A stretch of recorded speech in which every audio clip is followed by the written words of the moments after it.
writings. The I Ching translated by James Legge, The I Ching or a Book of Changes by Richard Wilhelm or Carrie F. Baines. Rediscovering the I Ching is Gray Wing Up.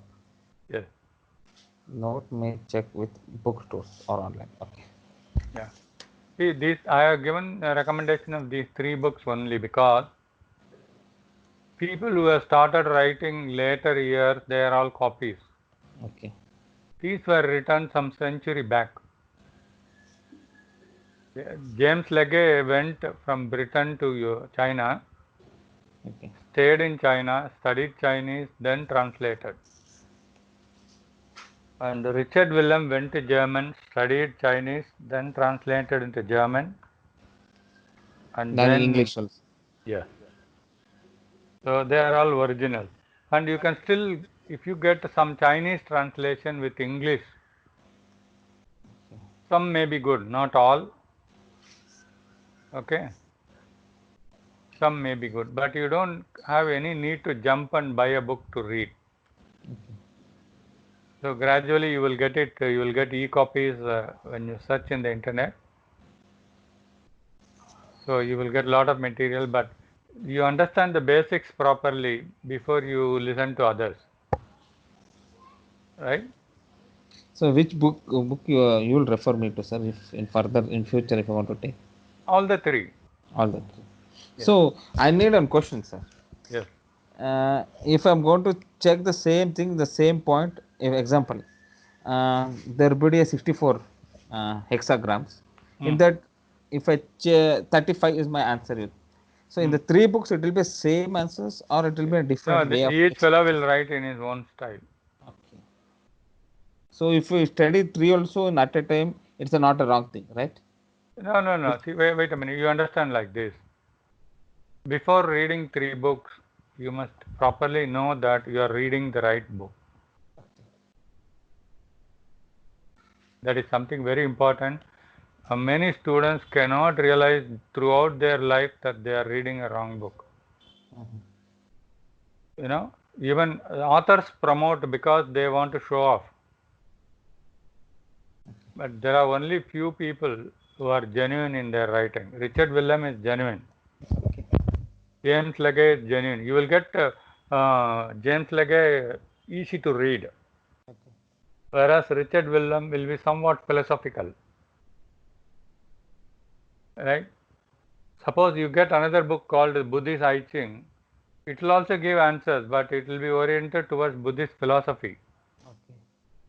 And if you read Taoist I Ching, you'll be told more about Taoism, their way of looking. For example, yesterday in the forum, one girl asked, out of the 4 numbers, why choose 7 and 8 as non-moving?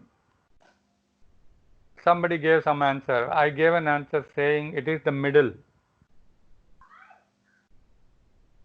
That Yes. the word middle path comes only in Buddhist thinking. Okay. In I Ching also, in one place it will say follow the middle path. That means you don't go to the.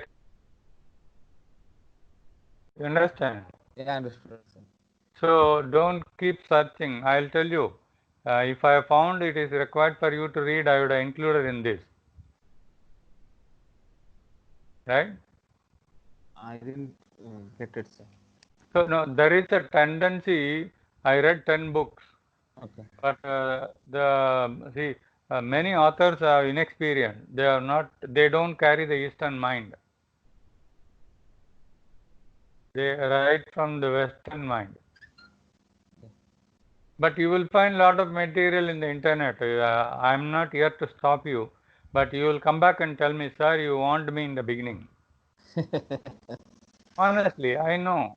See, I tell you, my cupboard is filled with books. Yesterday I showed you Richard Willem, right? Yes, sir. And this is another. It's about 600 pages.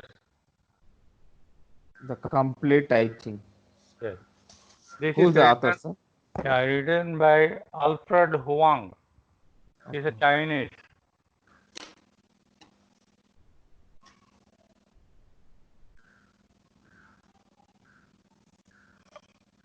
Hello. He is a Ah. Chinese. Okay. Is that book also good, sir? This is again based on Richard Willem. Right? Why do you? I'm telling you honestly. I'll just read one. Open a page and read for you. I'll read for you. Originally, E denoted the chin, the lower jaw. Later, it was the meaning extending to nourishing and keeping it. Willem translates E as the corner of the mouth. Blofield translates it as nourishment. So, a Chinese master writing, quoting Richard Willem as translated like this. Fine, sir. You can read Huang. It's a fairly. You can write down the name. I've Are you written, able sir. to see this? Came to study with me. Okay. He's an acupuncture specialist. Okay. And after he entered his office, he just said, "Sir, I have studied this." I told him, "Please keep it inside your drawer. Let us finish our class. Then you see whether there is a need for you to read it." We went through the class. He had a question, and I gave the answer. Then I told him to read from this book. The words given carry the same meaning.